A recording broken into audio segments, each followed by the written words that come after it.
I mean, this isn't mine. I want to try and run because it's different. So good. We're here. Welcome to Tech on the Rocks by Mid-Atlantic Technology Professionals. I am Trevor Miller, founder and CEO, and with me is Hope Strom, business manager. And it's what is today? Thursday. It's Thursday around 1:37. We're checking to see if we're broadcasting. It says we're live. I don't see it yet. Let's see. Are we here yet? It says we're live. And there we are.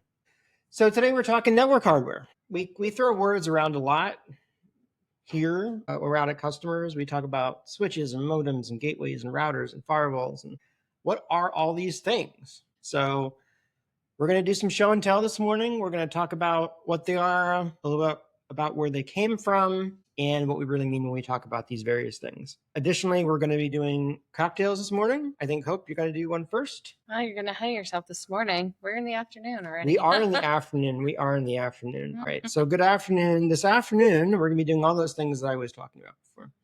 I think you're lucky you have lemonade left. Yes. I've been drinking lemonade.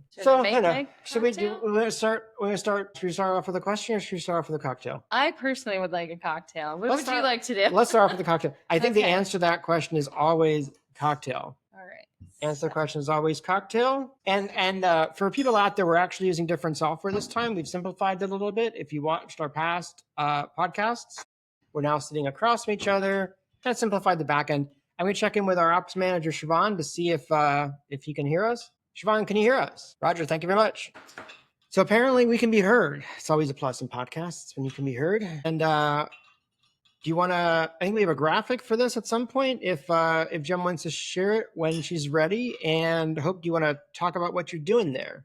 Well, I'm usually the one that picks the complicated cocktails. So this time around, I made it simple. Nice. Lemonade and vodka. There you go. Did you look that one up somewhere? Uh-oh. Our TV's going to turn off? Our TV is going to turn off. You know, we tried to factor out tech issues, and there's no getting around power saving. Right? Apparently, our Tech on the Rocks logo wants to know if we're still watching, and we're still watching. But good pickup on that one. Oh, we forgot to introduce Jen. We have Jen Harper on our board. And we're not going to see her today. Nope. Or most time moving forward. But she could put in through some...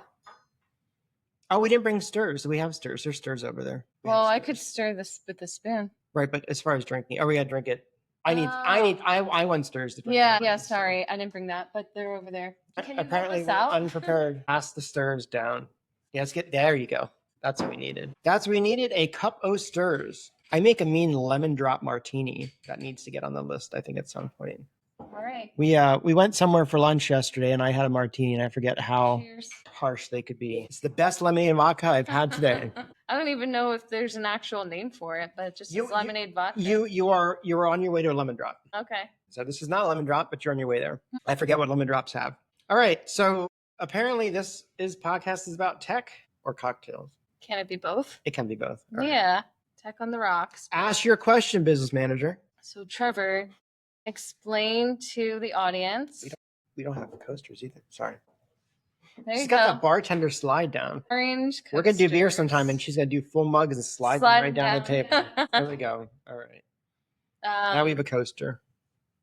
Protecting our particle board conference table. So tell me that we're back on topic. I was about ready to say, what is a modem? There you go. What's a modem? What is a modem? What is a modem? All right. Explain it in lamest terms. In everybody's house, in everybody's office, there's what's called a demarcation point, which is where all the stuff is, all the wire. Usually the first thing you get in kind of the line of equipment is a modem. And it's a very old modem. Well, not very old, but probably at least 15, 18 years on it. I'm behind. I'm looking at myself waving to them. I'm like, oh. I'm watching our stream, and it's delayed. It's delayed. Yeah. So anyway, this is an example of a modem, and what typically makes a modem is it is translating one sort of signal to another one. Whose modem is that? I don't know. This is from recycling. Oh. This is an old EXO circuit modem. Okay.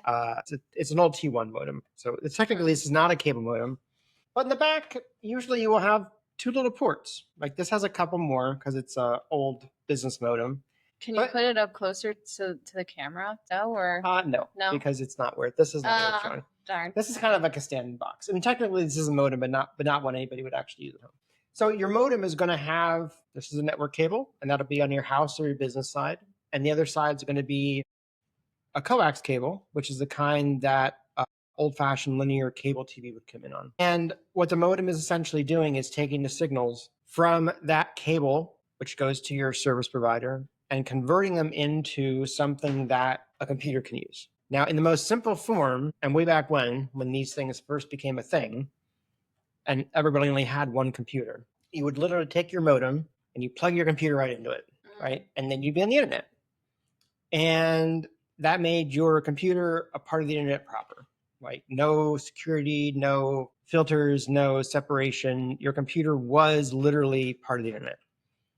And we found out over time that that's not safe, right? Because just like you can go out on the internet and talk to servers, everyone can come back in and talk to your computer, and not usually something you want. So there are other types of modems. We had a graphic up for a cable modem. This is an old-fashioned what's called a T1 modem. There's also, if you remember, technology called DSL, the DSL modem. And then these days you would have a fiber modem, which has other names, optical termination, but it's still a modem, right?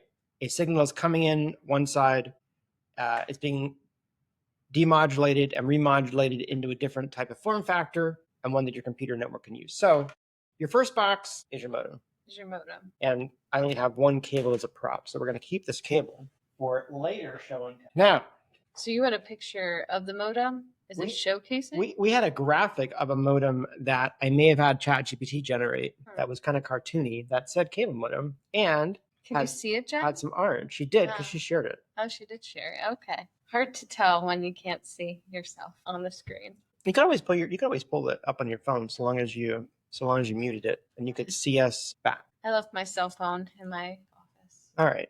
So now last question. So you want to do? We're not done with this yet. No. All right. Should we ask our second question? No. Let them digest that. We're gonna digest that. Do you have any follow-up questions about modems? If you went to your house, do you think you could identify your modem after what I told you? Well, I can identify it because I watched it be put into place. And you may work at a tech company. Yeah. Yes. So normally your modem these days, while you can own your own, most of the time, and this can be argued, but most of the time it's supplied by your internet service provider. So your Astound, your Service Electric Pentel Data, your Comcast, your Verizon. While you can supply your own and you can save a little bit of money, we typically don't recommend residential users do that, because when you do that, you take on your own support.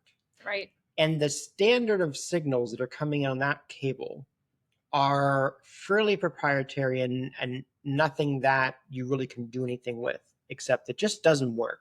And if you own your own modem and you call up Astound and you say, my internet doesn't work and I own my own modem, and they say, it's going to cost you. Enjoy troubleshooting your own modem. And you say, I don't know how to troubleshoot my own modem. They say, I'm not sure what that can tell you. So if you use their modem, and yes, it's completely overpriced, but they maintain the modem, they maintain the software on it and the updates. And if it goes belly up, they will give you a new one. So it's really a turnkey black box. There is nothing good the average person can do, configure, tweak, make their modem better. It just is what it is. I do have a follow-up question. Yeah. When you're looking at your modem in your home, what should you be looking at in order to realize you have internet? And what's the first indicator to let you know you don't have internet? So really you should learn what the lights look like in the front when it works, right? So commit it to memory, take a picture when you're streaming, when it generally works, go down to the basement, out to the garage, into the office, whatever, take a look at it, see what lights are lit up. Really, the only thing that a normal person can do with a modem is restart it. And that is helpful. And you can just pull the power and it's fine. There's no data saved on it, nothing to corrupt. Understand where the power plug is. So either where it's plugged into the wall socket or where the power cable is plugged into on the modem, unplug it, wait 10 seconds, long 10 seconds, plug it back in. And if you have cable specifically, a cable, technically called RG6, but a cable, coaxial cable, has a little kind of barrel nut on the end of it. And it's always good to make sure that is hand tight, right? You don't have to get out your wrench or anything. Make sure you're tightening it as much as your fingers can tighten it. A lot of times if it's loose, that can cause internet issues. So I've had we've encountered plenty of people where they have internet issues and their cable is almost falling out. So Okay. tighten it back up, problem fixed. And that can happen over time. You move around, get jostled, play around with the cable. And shouldn't the lights be blue if it's working, red if it's not, or it doesn't matter? Each one's It different. depends on the modem. It really Okay. depends on the modem. That's why I say look at the lights when it's working and kind of have an understanding of what it looks like. Should be doing. Like if it's working and the light's red, okay, then you go down there. If the light's not red, then you know it's a problem. If it's working and the light's green or blue or whatever, multicolored, but almost done. All right. Should I ask your second question? No, let's make another cocktail. Okay. Well, that was fast. That was fast. I drank fast. Now I'm gonna What make is your cocktail? my cocktail is a take on a classic, and I'm not gonna make it that way. Well, I'm gonna make it partially that way, but I'm making a strawberry mule, and because of a marketing. So mules are interesting. So post prohibition, ironically enough, people did not drink vodka. Vodka was new in America. And most people drank bourbon, whiskey, and other cordials, but vodka was this kind of new thing. And in order to promote vodka, the vodka makers, and I think it was Smirnoff is the American brand of vodka, came up with the Moscow Mule recipe to give out to bartenders in order to push vodka. So vodka has become like the main cocktail staple, right? Because it is mostly odorless, flavorless, and essentially turns any beverage into an alcoholic one. But back then, hard alcohols were consumed more often, 60, 70%, just themselves. And while very high end vodkas are good for sipping, you wouldn't just sit down with a bottle of Smirnoff and just be like, drink it. Yeah. That would be kind of silly. Citron flavored vodkas are fine, but like just straight vodka, we have some Tito's here. You wouldn't just sit and drink that. I mean, I suppose you could, but that'd be kind of a sad evening. You didn't want to get those mules glasses? And mules are supposed to be served in copper glasses, which we do not have. Sounds like we may need to get some. We need to make a lot of noise. We can balance out the ice. And mules are something I make at home on the regular, so I'm not going to measure anything. It does look like we may need to get some mule glasses. Yeah, Make the drink a little. Jen's shaking her head yes. I need the Tito. Okay. You know we're serious because it has a handle. Can you move the cup slightly so we can see which one? Stir cup. Well, Thank you. Now let's see. So what's mixed into this? So a traditional mule is vodka, lime, and ginger beer. And I stole some of my daughter's, hi Elizabeth, a strawberry daiquiri mix because she likes making smoothies. We told her that if she takes one of these to school, don't call it daiquiri. And we're just going to give a little bit of strawberry to it. Wow, that's strong. That's strawberry. Because ginger beer has it's very little sugar. Can you do me a favor? Can you hand me a napkin so I can wipe the stir so it doesn't get mixed? Yeah, I think today it's not going to be a problem. But I mean, we're both using vodka for our drink. Oh, look, I layered it. It's not going to stay layered, but it got layered. It's kind of cool looking layered. Yeah. Okay. Everybody look at the layered drink before I destroy it. I've not pre-made this. Oh, it's real pretty. Yeah, I've not pre-made it, so hopefully it's edible. See, bartender trick, 2 straws. 2 straws. You drink faster, and then you buy more drink. Slide it down. Oh, that's good. Is it edible? Cheers. Cheers. Clinkety clink. Cheers. It's good. Yeah, it's good. If I knew you were making mules, I could have brought my mule the glasses because I have some. That's funny that you actually have mule glasses. I do. And I do not at home. I do not.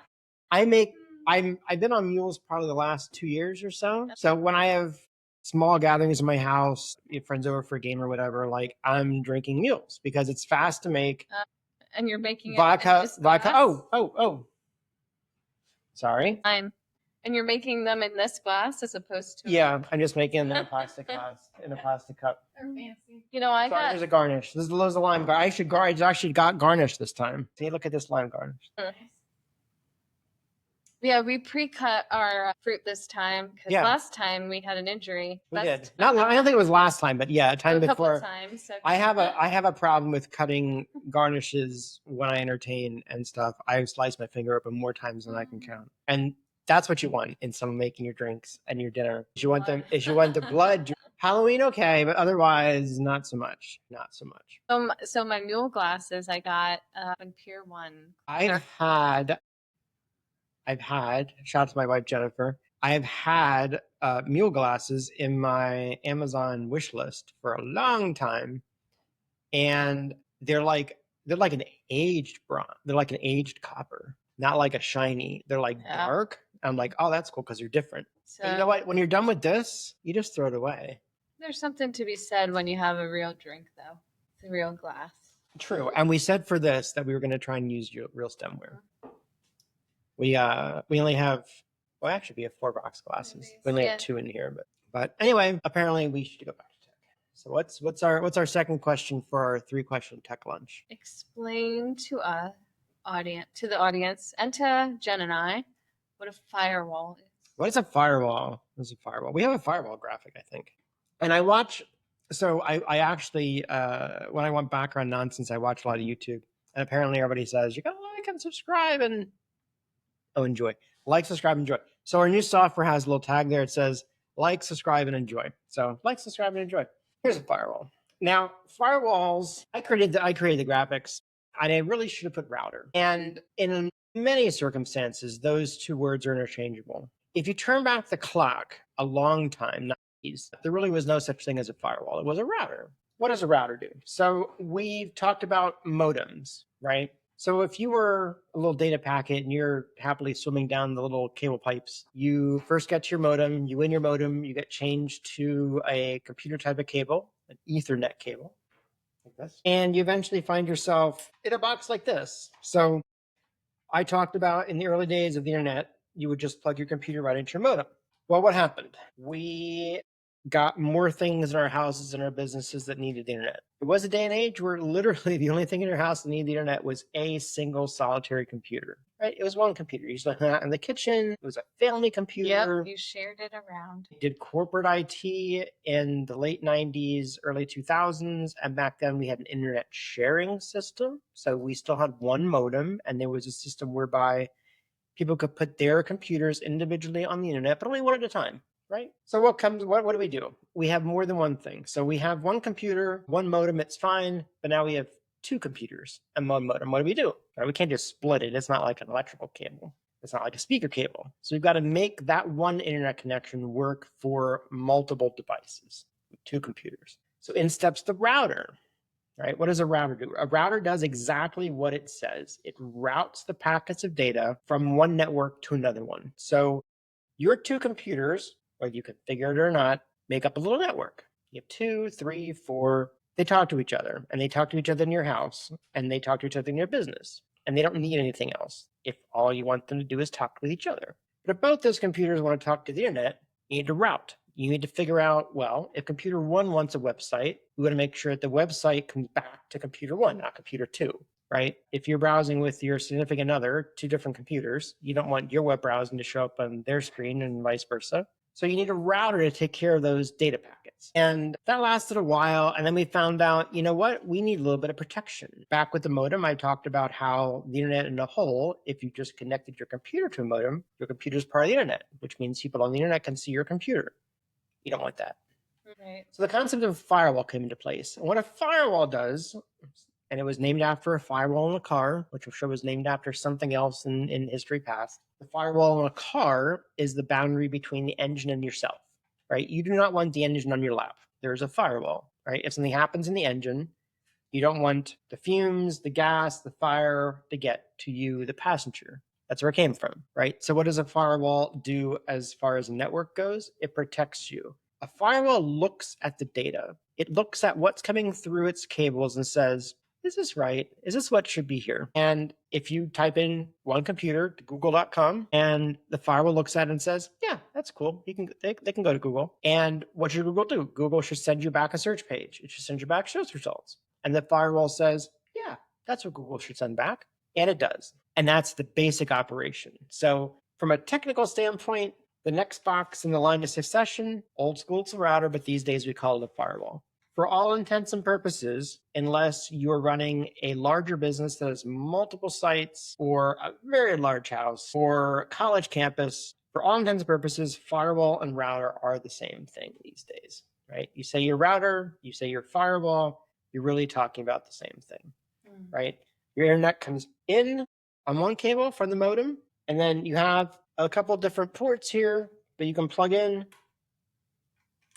your computers. So packets are coming into the firewall, they are being routed to the correct computer, and they're being looked at to make sure that they're supposed to be there, right? And then on top of that, lots of additional security can go on top of a firewall. There's lots of AI these days on firewalls. There's lots of rules and additional configuration that as a company at Atlantic, we provide for our customers. There are smarts behind all that data. And there was a day and time where you could actually watch that data, but these days it goes way too fast. So there you go. That's what's a firewall. Any follow-up questions? My follow-up question is why you're using that one to showcase as opposed to the one we utilize for our clients. I'm using this one. In fact, I'm using all this stuff because I did not want to use any client or prime stuff for show and tell. So this is all recycled stuff.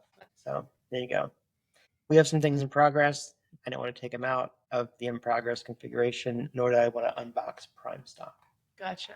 So yeah, everything I'm showing and telling here is stuff that we've deprecated and it's ready to be recycled. Makes sense. Makes sense. All right. What do we use for our clients? We use the Unify system from Ubiquiti, which from a firewall perspective, if you're a client and you have Guardian One, either residential, which is Guardian One Protect, or Guardian One Core, Guardian One Complete for business, we actually have human beings that look at the firewall results and determine if your firewall is doing what it's supposed to do or not. And that happens in near real time. Yeah. So we're using walkie-talkies to make sure that our podcast is going out okay. And there's only a limited amount of channels. So apparently someone else is using this channel too. Oh, is that why it's beeping? Yeah. Okay. Yeah. It's like, I hope Siobhan's not. No. So anyway, any other questions on firewalls and or routers, which are more or less the same thing? I don't. Jen, do you have a question? No, I'm good on firewalls and routers. All right. And you probably didn't hear that because Jen no longer has a microphone. So, okay, so she'd have to project her voice loudly. She should answer us using hand signals now. I see. Because if they hear, it's gonna sound like when the weather person on TV loses their mic and you just hear them in the background. You have to show him again because I think he missed that one. There you go. That's I didn't ask the question. Hope asked the question. All right, what's the third question? What is a switch? A switch is fairly easy. So we didn't have any other examples. Oh my gosh, you got a huge one. Oh, This is a switch with a capital S. Go ahead. Did you have a comment? switch with a capital S. Yeah, for switch. Like it's a big. Because it's a large one. Yeah, and it's metal and Mm. yeah. So when you need computers, and we've been using computers, but these days it really is anything. So smart thermostats, cameras, my refrigerator connects to the network at home, my stovetop, anything, Fire TVs, regular TVs, kids' toys, anything that needs to connect. The firewall routes all the collection of stuff to the internet, but in order for that collection of stuff to talk to each other, you need a switch. This particular switch, I'm not going to count them, but it should be a 48 port switch, which is generally the largest switch that most small business in quotes, would utilize. There are larger versions of this. Most of the time, they're much smaller than this, right? So what would be the first question you typically ask yourself that comes to mind when you say, what's a network switch? For me, I Yeah. know. What would you think? Like, what would be the question? On and off like a switch, like a light switch. Why is it called a switch? Because you can turn on or off the I don't the ports. Are those ports? Kind of. So switch goes back farther than anything else, right? A switch gets its name back from the old Bell telephone system. And I'm sure everybody has seen the videos where Oh, initially they were boys with the cables the and the headphones. switchboard. The switchboard, correct. Yeah. And you would switch from one phone line to another one. They used boys originally, but the boys were too rude, which is why they switched to women. That's a That real makes thing. sense. That's a real thing. Because the boys are more adapted to the technology way back when. Apparently, no gender comment. That's just how it was. But they were really rude to the callers. So they kiboshed the switch boys and they made switchboard operators became typically a female profession. Back, I don't know what happens these days if you call zero, but back in the day, you could dial zero and you could actually talk to someone who could route your call. Now we got to buildings of switches, right? So they were rooms of people that switched the calls all around. And then that became mechanical. They became mechanical switches, right? Which is analog switching. So what's called circuit switching, right? So if you can imagine exactly the same thing that happened with the wires, when you started with the rotary dial phones, right? Every click moved the switch one stop, right? So if you were dialing 9, the switch moved 9 stops. And for every number in that telephone number, another switch would dial in one of 10 stops. And then the entire number, after you found your switch pattern, that's how your call got routed. Okay. So we went from circuit switching, right? And then as phone centers got more dense in the 60s and early 70s, the technology migrated to what was called packet switching, where early computers would figure out how the call would flow. And that's when touch tone service came into play. So instead of the clicks, and the click made a circuit bar move. Physically, when you dialed a 9, somewhere in a big tower, every city in America has a low to high rise building for Verizon that has no windows. Go find it in your own town. But find that building is full of switches, right? I wonder where that is now. In Allentown, it's almost right next to the PPL Center. It's on not Walnut, it's on the other side, but yeah, it's like right down the street from the Allentown Parking Authority. Okay. It's like a maroon maroon marble building, and if you look, you wouldn't even notice it doesn't have windows unless you actually looked at it. In Manhattan, there's the Long Lines building. It is a high rise, and it looks like a normal building until you look up close and realize it has no windows. It's like 20 stories without windows. Wow. Because it's full of, yeah, I pay money to tour that building. Anyway, so we went from circuit switching to packet switching. Packet switching arrived with touch tone, and it allowed early on computers to route your call kind of in the same way, but you started using integrated circuits. Fast forward, the name stuck. So as we route packets around these days, we still call it a switch. Even though the speed of the switching that happens in something like this would put anything from the 50s and 60s to shame, would put those circuit boys to shame, but we still call it a switch, and that's why it's called a switch. Okay. One more show and tell. We have kind of like a 3A or an annex answer. No, this is actually showcasing one of our items. We do actually. And this actually is labeled router. So I labeled this. So you can combine them all together, right? So the point is, this is not actually a modem, but this is a switch, firewall, and router, right? And on the top, this is wireless, right? So what is wireless? Wireless is kind of like a single point switch. It really just does the same thing as a switch, but it does it over airwaves.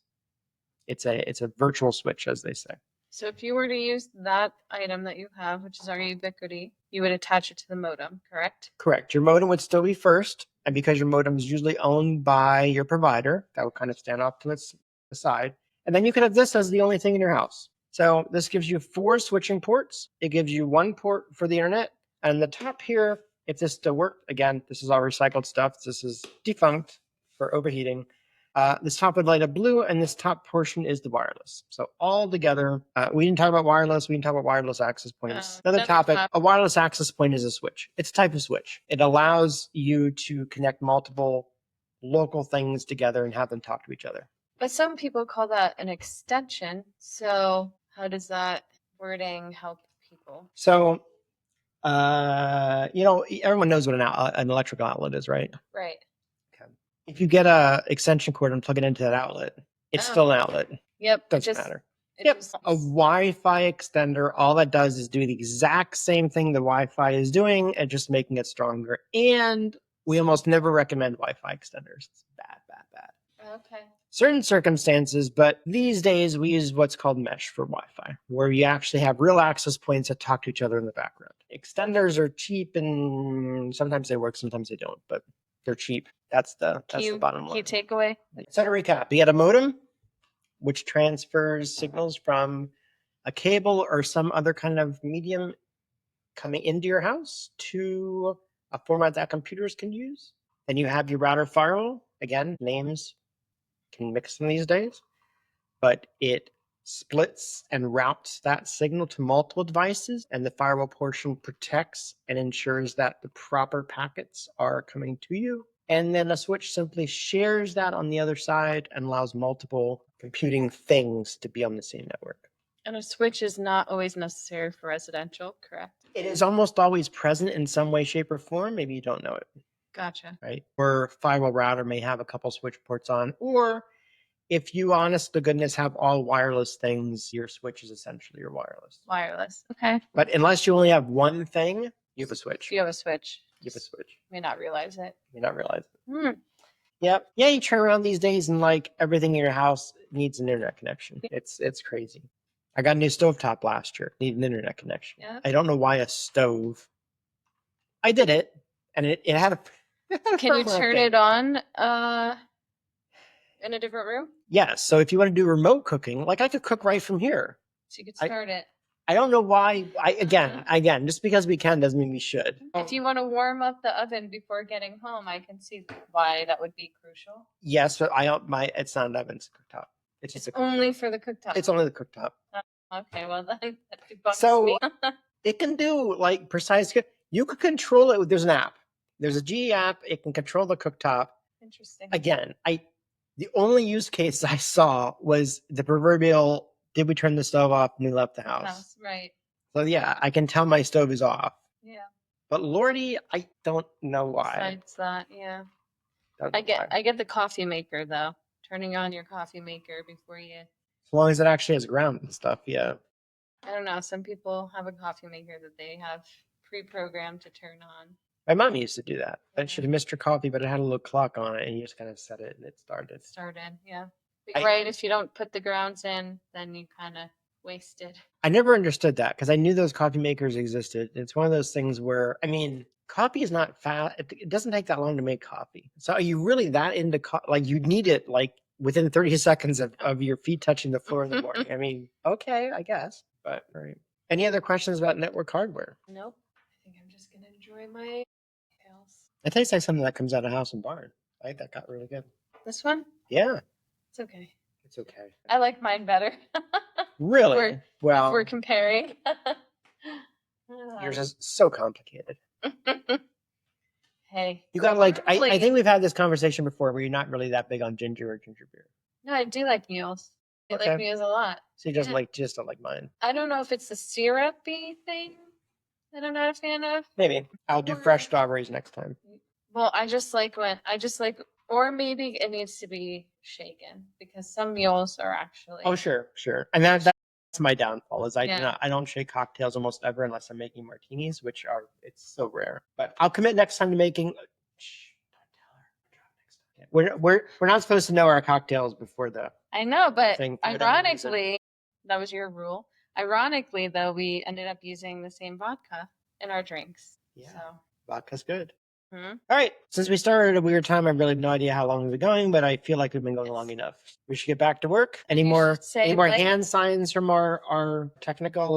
That's the same hand signs as before. You should say like, subscribe. What did we have Sure. to say? So go like and subscribe, and so we like this software, and we're hoping to get it kind of schedule these more so that maybe some of our customers and folks can come ask some questions because that'd be cool. And there's 3 people watching. I know one of which is Siobhan. Does it tell you? Does it tell me who's watching? No. No. But no one's chatting from our cat fans or anything. That's okay. So cheers. Cheers. Again, I'm Trevor. That's Hope. And we got Jen behind the board. And Jen, take us out. Are you trying to say